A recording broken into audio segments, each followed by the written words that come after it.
سلام و خبر 6 خوش آمدید. امروز جمعه 13 ماه حمل سال 1395 هجری خورشیدی است. نخست سرخط مهمترین خبرها. انتقادها از پابند نبودن پاکستان به وعده‌هایش در روند صلح افغانستان.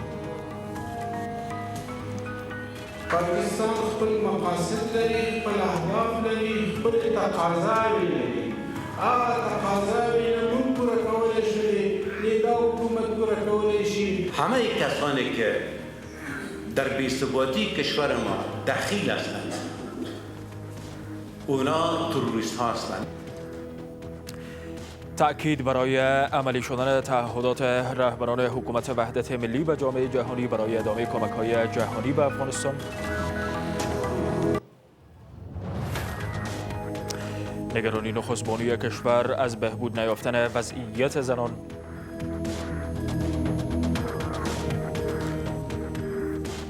خواست آلمان از افغانستان برای تلاش به جذب سرمایه‌گذاری‌های بخش خصوصی در تولید برق آفتابی.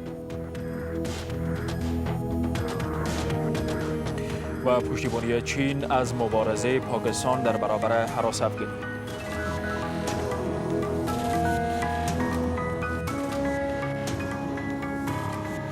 و شو خبرها. پاکستان هیچگاه در افغانستان صلح نمی‌خواهد و رسیدن به صلح در افغانستان با وعده‌های پاکستان یک انتظار بیجاست. محمد عمر داودزی عضو شورای حراست و ثبات میگوید که پاکستان خواستهایی از افغانستان دارد که حکومت کنونی و نیز حکومت‌های آینده توان پاسخ به آنها را نخواهند داشت. از سوی دیگر احمد ضیا مسعود نماینده ویژه رئیس جمهور در امور اصلاحات و حکومتداری خوب میگوید که در برابر طالبان در هر بخش از کشور که می‌جنگند باید شوراهای مقاومت ایجاد شود. آقای مسعود حلقه هایی را در حکومت عامل اصلی گسترش فساد اداری در نهادها می‌داند. گلابودین غبار گزارش می‌دهد. نخستین سالگرد کشته شدن حکمت الله حقمل فرمانده پیشین ولسوالی گرشک ولایت هلمند در کابل. در اینجا ده ها تن از چهره های سیاسی و مقام های حکومتی گرد آمدند و آنان حکمت الله حقمل را قهرمان می نامند. در این نشست پشتیبان جنگ در افغانستان پاکستان گفته می شود. امروز طالبی که در بدخشان است، طالبی که در مزار شریف است، طالبی که در کابل است، طالبی که در قندهار و هلمند است، همه کسانی که در بی‌ثباتی کشور ما دخیل هستند اونا تروریست ها هستند. اونا مربوط به هیچ قوم و گروه افغانستان نیستند. پاکستان خپل مقاصد لري، خپل اهداف لري، خپل تقاضاوې لري. هغه تقاضاوې نه موږ پوره کولی شو، نه دا حکومت پوره کولی شي، نه آینده حکومتونه پوره کولی شي. طالبان مزدور و جنایتکار بدانند که جنگ راه حل نیست. پیشتر جناب وزیر صاحب داخلی پیشین ما بسیار خوب فرمودند بین در کنار ملتتان. اگر شما از راه زور میتونستین به اهداف شومتان برسین به دستور بیگانه به دستور اجزای پاکستان که همگی مردم افغانستان اهداف شوم و مقاصد پاکستان میفهمند که از ما چه میخواهند. این اشتراک کنندگان حکومت را به ناکارایی متهم می سازند. میلیون ها دلاری که در طول سالیان متمادی در کشور ما سرازیر شد متاسفانه به خاطر نزدیکی نخبه های سیاسی با کسانی که شغلشان تجارت است و بزنس است و کارهای تجارتی را انجام میدن، همین نزدیکی بین این دو گروه اجتماعی سبب ازی شد که فسادی داری در کشور به وجود بیاید. از سوی هم برخی از این اشتراک کنندگان میگویند که دستهای در داخل نظام برای کشتن افراد بلند پایه کار میکند. هر روز پرده پسی زمون په مختلف ولایات کې زمون قماندانان شهید نه تنها طالب لپاره بلکې حتی په داخل د نظام کې هم زمون قماندانان یو تارگت کیږي. شرکت کنندگان این نشست آوازه های سقوط ولایت ها را رد می کنند و می گویند که 352,000 نیروی دولتی در همکاری با مردم توان دفاع از کشور را دارند. از سوی دیگر سومین نشست نمایندگان حزب اسلامی حکمتیار با اعضای شورای عالی صلح تا 1 یا 2 روز دیگر در کابل برگزار می شود. عطاالله سلیم معاون شورای عالی صلح می گوید که تاکنون با حزب اسلامی با جزئیات گفتگو نشده. در همین حال دبیر مجلس سنا می گوید که حزب اسلامی از حکومت افغانستان 2 وزارت و برخی خواستهای دیگر دارد. طارق مجیدی در این باره گزارش ساخته. دیده می شود که پس از بی‌نتیجه ماندن گفتگوهای صلح با طالبان، حزب اسلامی گلبدین حکمتیار به تلاش‌هایش برای پیوستن به این گفتگوها افزوده است. دومین نشست ما با دوستای ما از حزب اسلامی که آمده بودند، دومین نشست ما همراهشان برگزار شد. روی کلیات همراهشان صحبت داشتیم. موارد قابل بحث تقریبا رویش تمرکز صورت گرفت. سوم مذاکرات قرار است که فردا برگزار شود. امیدوار هستیم که برادرای ما در جانب مقابل او سندی را که کم و بیش بر ماده‌های اساسیش توافق صورت گرفت از طرف دولت تاییدی بیارن. این شورا میگوید که این گفتگوها از 17 ماه پیش تاکنون با حزب اسلامی گلبدین حکمتیار دوام دارند. باید توافقات صورت بگیره، باید اعتماد سازی صورت بگیره. حکمتیار خدا بره وطنش ناکی در خود در کوه برده، باید نمیرفته، دمی اول نمیرفته، حالی که رفته دیگه پس بیاده وطن خود بیا.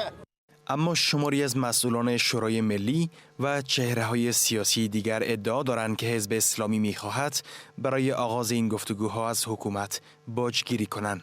2 وزارت ایرا مطرح کردن، اما مطرح کردن 2 وزارت ای کدام درد را دوا نمیکنه، کدام تغییری را در آمدن صلح، ثبات، امنیت به وجود نمی آورد. موضوع صلح افغانستان آن چیزی که حکومت به پیش میبره در واقع یک پروژه است. بیشتر یک پروژه تبلیغاتی، پروژه تاکتیکی، پروژه سیاسی و پروژه تجارتی است.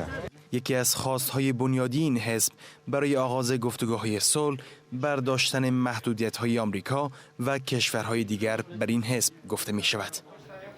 با این همه حکومت افغانستان برای ادامه کمک‌های مالی و نظامی جهان به این کشور به تعهداتش پیش از برگزاری نشست سران ناتو باید عمل کند، در حالی که تا 3 ماه دیگر سران 28 کشور عضو ناتو چگونگی ادامه کمک‌های این پیمان را به افغانستان به بحث می‌گیرند. اما باورها بر این هستند که کابل تاکنون به تعهداتش به جامعه جهانی عمل نکرده. آگاهان پایان دادن به کار سرپرستان در نهادهای امنیتی، بهبود در مدیریت جنگ، آوردن اصلاحات در نهادهای دولتی و مبارزه جدی با فساد اداری را از کارهای ناتمام حکومت برای ادامه کمک‌های جامعه جهانی به افغانستان می‌دانند. عابد جوینده گزارش می‌دهد. وارسا پایتخت پولند تا 3 ماه دیگر میزبان نشست سران کشورهای ناتو برای ادامه کمک‌های مالی و نظامی جامعه جهانی با افغانستان خواهد بود. اما به نظر می‌رسد که حکومت افغانستان هنوز هم کارخانگی‌هایش را برای رفتن به این نشست انجام نداده است. حکومت افغانستان نهادهای امنیتی را از سرپرستی نجات بده که حداقل شخص اولی که به این کنفرانس شرکت میکنه از یک آدرس بسیار قوی صحبت کرده بتونه. که باید دولت افغانستان سیستم امنیتی را ایجاد بکنه و احترام بکنه و این سیستم را مختل نکنه. وزارت دفاع ملی تاکید می‌ورزد که این وزارت برای رفتن به نشست وارسا آمادگی کامل دارد. وزارت دفاع افغانستان بالای از این کار میکنند که برای چند سال آینده برای انکشاف اردوی ملی چیزایی که ضرور است بالای او کار میکنند که در این پلان بگنجانه و در این جلسه وارسا او را برای جهانیان بگویم. امکانات و نیازمندی ها و هر آنچه که نیروهای امنیتی افغانستان ضرورت داشته باشند در قسمت پیشبردی ماموریت خطی در برابر تروریسم جهانی، این پیام حکومت افغانستان خواهند بود. اما آیا حکومت افغانستان تعهداتش را برای رفتن به این نشست عملی کرده است؟ که ما در بخش مبارزه با فساد اداری خودکفایی افغانستان و همچنان آوردن اصلاحات در ادارات دولتی تعهدات خود را عملی می‌سازیم و در مقابل جامعه جهانی در بخش نظامی و غیر نظامی ما را در میان مدت و همچنان دراز مدت کمک می‌کند. نشست وارسا به روزهای 8 و 9 ماه جولای سال روان در شهر وارسا پایتخت پولند برگزار خواهد شد. نخست بانوی کشور تاکید می‌ورزد که بسیاری از برنامه‌ها برای بهبود وضعیت بانوان در افغانستان ناکام بودند. رولا غنی میگوید که بسیاری از پروژه‌ها برای بهبود وضعیت زنان افغانستان تنها با برگزاری همایش‌ها و دادن ستایشنامه‌ها پایان یافتند و بر زندگی بانوان اثر نداشتند. از سوی دیگر جیمز کانینگهم سفیر پیشین ایالات متحده آمریکا در کابل میگوید که یک افغانستان نوین در حال ظهور است. میر آقا پوپل گزارش می‌دهد. برنامه‌های نمایشی و کوتاه‌مدت برای بهبود وضعیت زنان در افغانستان باعث هدر رفتن میلیون‌ها دلار کمک‌های جهانی به این کشور شده است. نخست بانوی کشور که در شورای اتلانتیک ایالات متحده سخن می‌زد میگوید که برنامه 500 میلیون دلاری پروموت ایالات متحده برای بهبود وضعیت زنان کشور باید به گونه‌ای عملی شود تا در زندگی آنان تغییر ایجاد کند. برنامه پروموت نباید اشتباه‌های گذشته را تکرار کند، زیرا پروژه‌های فراوان با هزینه میلیون‌ها دلار در بخش زنان در افغانستان راه اندازی شدند. اما شرکت کنندگان با شرکت یک یا 2 هفته‌ای تنها یک تقدیرنامه گرفتند و نتیجه دیگر به همراه نداشتند. در همین حال جیمز کانینگهم سفیر پیشین ایالات متحده در کابل با آینده افغانستان خوشبین به نظر می‌رسد. افغانستان با مشکلات و چالش‌های سختی روبرو است، اما یک افغانستان نو در حال ظهور است، زیرا آینده این کشور در دست خود افغان‌ها است. این دیپلمات پیشین امریکایی همچنان ادامه کمک‌های جهانی را به افغانستان یک نیاز جدی می‌داند. پس از ماه‌ها شهردار کابل گماشته شد. هرچند تاکنون گفته نشده که چه کسی در این پست گماشته شده، اما حکومت میگوید که شهردار کابل به زودی کارش را آغاز خواهد کرد. در همین حال باشندگان پایتخت بر نیاز بر رسیدگی هرچه زودتر به مشکلات شهری و محیط زیستی در شهرشان تاکید می‌ورزند. جزئیات بیشتر در این باره در گزارش تمیم حمید.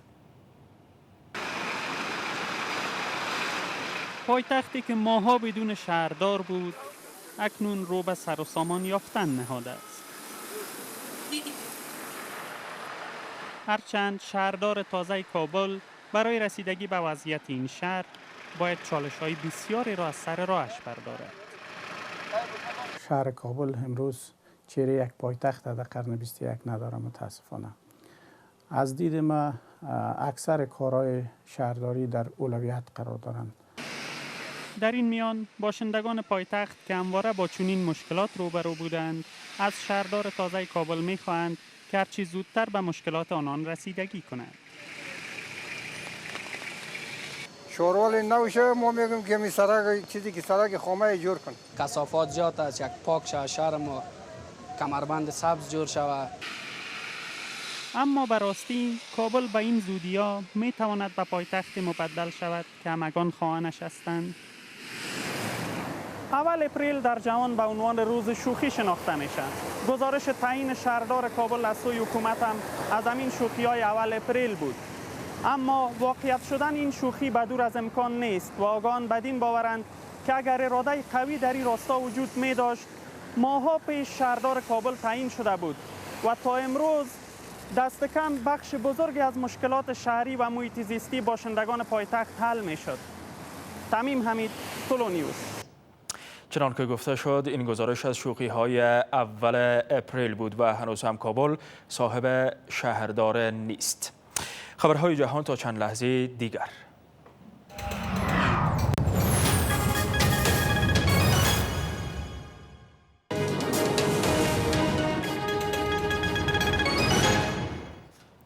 ادامه خبرها.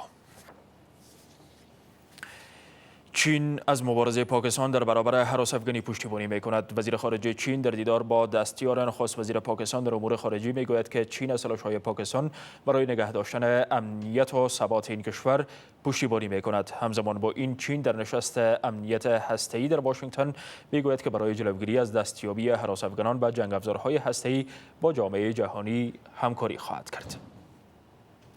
وانگ یی وزیر امور خارجه چین در دیدار با سید طارق فاطمی دستیار ویژه نخست وزیر پاکستان در امور خارجی در واشنگتن بر گسترش روابط میان دو کشور تاکید می‌ورزد. هرچند نگرانی‌های درباره دستیابی هراس افغانان به جنگ افزارهای هسته‌ای وجود دارند، اما چین می‌گوید برای جلوگیری از دست یافتن هراس افغانان به جنگ افزارهای هسته‌ای با جهانیان همکاری خواهد کرد.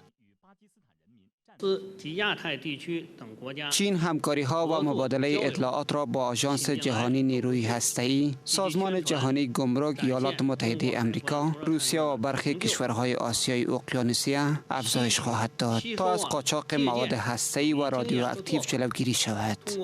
این مقام چینی بر پایبندی این کشور به قطعنامه‌های شورای امنیت سازمان ملل درباره تحریم کره شمالی نیز تاکید می‌ورزد.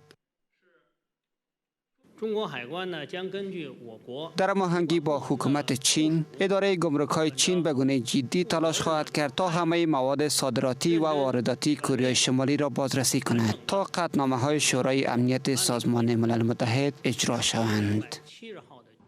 نشست امنیت هسته‌ای در ایالات متحده برای 2 روز ادامه دارد و مقام‌های آمریکایی در این نشست توانستند تعهد چین را در جلوگیری از فعالیت‌های هسته‌ای بیشتر کره شمالی جلب کنند. با این همچند گزارش کوتاه دیگر از جهان. کمیشنری عالی سازمان ملل متحد در امور مهاجران از اتحادیه اروپا می خواهد که از فرستادن اجباری مهاجران به ترکیه خودداری کند. سخنگوی این کمیشنری می گوید که پیش از فرستادن پناهجویان به ترکیه باید همه تدابیر به گونه مناسب آن از سوی ترکیه گرفته شوند. مقام‌های شهر پشاور برای کشتن موش‌هایی که سبب آلودگی در این شهر شده اند از 25 تا 300 کلدار جایزه تعیین کرده اند. آنان میگویند که این موش‌ها که 30 سانتی طول دارند و گربه‌ها قادر بر شکار آنها نیستند، تا کنون از اثر این آلودگی یک کودک جان باخته است. شمار افراد مصاب به بیماری چاقی در سراسر جهان تا سال 2025 میلادی در میان مردان 18% و در میان بانوان 21% افزایش خواهد یافت. یافته‌های تازه نشان می‌دهند که شمار این بیماران در سال 2014 به 641 میلیون تن رسیده اند. و ادامه خبرهای کشور و جهان، رویدادهای اقتصادی پس از یک وقفه کوتاه.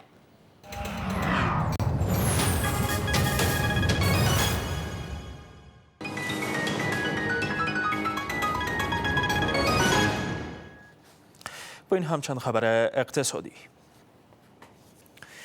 افغانستان با داشتن 300 روز آفتابی در سال از کشورهای با بزرگترین ظرفیت تولید برق آفتابی در منطقه است. مسئولان نهاد توسعه جهانی آلمان میگویند که ظرفیت بزرگ تولید برق آفتابی و بادی در کشور فرصت خوب برای سرمایه‌گذاری‌های بخش خصوصی است و حکومت باید از این ظرفیت با کمک بخش خصوصی استفاده کند. از سوی هم‌معین وزارت انرژی و آب میگوید که با ایجاد راهبرد جذب سرمایه‌گذاری‌های بخش خصوصی در تولید برق در کشور، زمینه‌ها برای سرمایه‌گذاری در این بخش فراهم شده. با این کار افغانستان را تا 5 سال آینده به خودبسندگی در فراهمسازی نیروی برق مورد نیازش خواهد رساند. ذبیح الله جهانمل گزارش می‌دهد. مسئولان نهاد توسعه جهانی آلمان میگویند که ظرفیت کنونی تولید برق از آفتاب در افغانستان 2 برابر ظرفیت برق آفتاب در آلمان است و در حال حاضر 30% انرژی مورد نیاز آلمان انرژی آفتابی است. آنان میگویند که برای به کارگیری انرژی آفتاب در افغانستان گذشته از کمک‌های جامعه جهانی، نیاز به جذب سرمایه‌گذاری‌های بخش خصوصی است. یک کشور که 300 روز آفتابی دارد از ظرفیت بزرگ تولید برق آفتابی برخوردار است. حکومت می تواند این ظرفیت را به کار گیرد، نه تنها با کمک کنندگان، بل بخش خصوصی می تواند با سرمایه‌گذاری های لازم در این بخش سهیم ساخته شود. در این حال مسئولان وزارت انرژی و آب میگویند که تلاش‌ها برای جذب سرمایه‌گذاری‌های بخش خصوصی در منابع تولید برق در کشور آغاز شده است. خود اداره جایزه آلمان که ما همکاری داره در ترتیب خود پلان و برنامه دیگه ما اگر تصویب شده در ظرف 5 سال پلان است که بخیر که برنامه خودکفایی ما بتونیم که منابع امی ضرورت خود فعلی دماند که هست که چند هزار مگاوات است میرسه منابع خود تولید کنیم ان شاء الله. شمار از آگاهان اقتصاد میگویند که اگر حکومت ظرفیت کنونی تولید برق آفتابی و بادی را به کار گیرد، این کار افغانستان را در سالهای آینده به صادرکننده برق به کشورهای دیگر مبدل خواهد ساخت. با 95% باشندگان ولایت ننگرهار در داد و ستد روزمرگی از کلدار پاکستانی کار می‌گیرند. شمار از فعالان جامعه مدنی در ننگرهار با نگرانی از افزایش روزافزون کارگیری از کلدار پاکستانی در داد و ستدها در این ولایت میگویند که افزون بر بی‌توجهی حکومت محلی در این باره فشارهای سیاسی از سوی پاکستان نیز در این زمینه وجود دارند. از سوی هم والی ننگرهار گفته که کلدار تنها در ننگرهار نه بل در بسیاری از ولایت‌های هممرز با پاکستان کار گرفته می شود.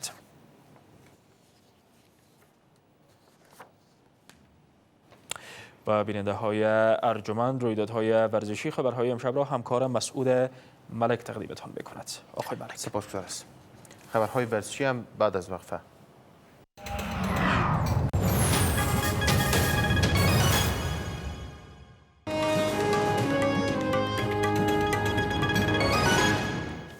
مشکلات امنیتی در لاهور پاکستان باعث شد تا دیدارهای تیم ملی کرکت افغانستان و پاکستان لغو شود. بورد کرکت کشور میگوید که بورد کرکت پاکستان اعلام کرده است که به علت مشکلات امنیتی در لاهور نمیتواند میزبان تیم ملی کرکت افغانستان باشد. پیش از این مسئولان کرکت افغانستان و پاکستان به تفاهم رسیده بودند که 3 دیدار بین‌المللی پنجاوره را میان تیم‌های ملی این دو کشور در لاهور برگزار کنند. پس از درخشش تیم ملی کرکت افغانستان در جام جهانی 20 ساوره، بورد کرکت پاکستان خواستار برگزاری 3 دیدار پنجاوره بین المللی با تیم ملی کرکت افغانستان در لاهور شده بود. اما حمله انتحاری یکشنبه گذشته در لاهور و مشکلات امنیتی در این شهر باعث شد تا این دیدارها لغو شود. تیم افغانستان به پاکستان سفر نمیکنه. مسئولین امنیتی پاکستان هم به کرکت بورد پاکستان گزارش داده که فعلا امنیت خوب نیست و باید این مسابقات نشود. بورد کرکت افغانستان رویارویی تیم ملی کرکت کشور را با تیم‌های کرکتی که عضویت دائمی شورای جهانی کرکت را دارند در قدرتمند شدن بیشتر کرکت بازان کشور اثرگذار می‌داند. یکی از بازی‌های که همراه کشور فوتبال منبر داشته باشیم، شورای بین‌المللی و دیگر بخش‌های کرکت هم می‌بینه. وقتی که ما در برابر این نوع کشورها مسابقات خوب را انجام بدیم و نتایج خوب داشته باشیم، او هدفی که ما داریم که ما باید فوتبال منبر شویم، در او عرصه همراه ما همکاری می‌کنه. تیم ملی کرکت افغانستان در رده‌بندی شورای جهانی کرکت در رقابت‌های 20 ساوره در رده نهم جهان ایستاده است و در پیکارهای پنجاوره نیز جایگاه نهم جهان را در اختیار دارد. وست اندیز با شکست دادن هند راهی دیدار پایانی رقابت‌های کرکت جام جهانی 20 ساوره شد. در آخرین دیدار از مرحله نیمه نهایی این پیکارها وست اندیز و هند به مساوی هم رفتند و سرانجام وست اندیز با تفاوت 7 ویکت و 2 بال میزبانش را از پیش رو برداشت و راهی دیدار نهایی شد. تیم ملی کرکت وست اندیز با شکست دادن هند میزبان راهی فرجامین دیدار رقابت‌های جام جهانی 20 ساوره کرکت 2016 میلادی شد. در این دیدار نخست بازی را هند آغاز کرد و در 20 ساور با از دست دادن 2 بازیکن 193 دوش را برای وست اندیز هدف تعیین کرد.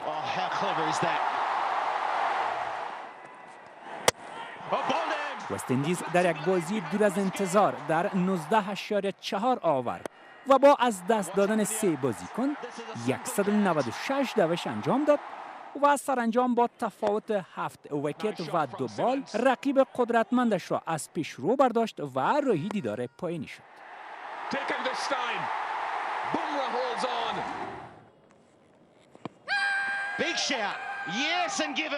اما در بخش زنان در دومین دیدار از مرحله نیمه نهایی رقابت‌های کرکت جام جهانی 20 ساوره زنان، تیم‌های وست اندیز و زیلاند نو در برابر هم قرار گرفتند و سرانجام این وست اندیزی‌ها بودند که با اقتدار کامل و با تفاوت 6 دوش زیلاند نو را شکست دادند و راهی دیدار پایانی شدند. از توجهتان به خبرهای این ساعت تشکر. خدا نگهدار.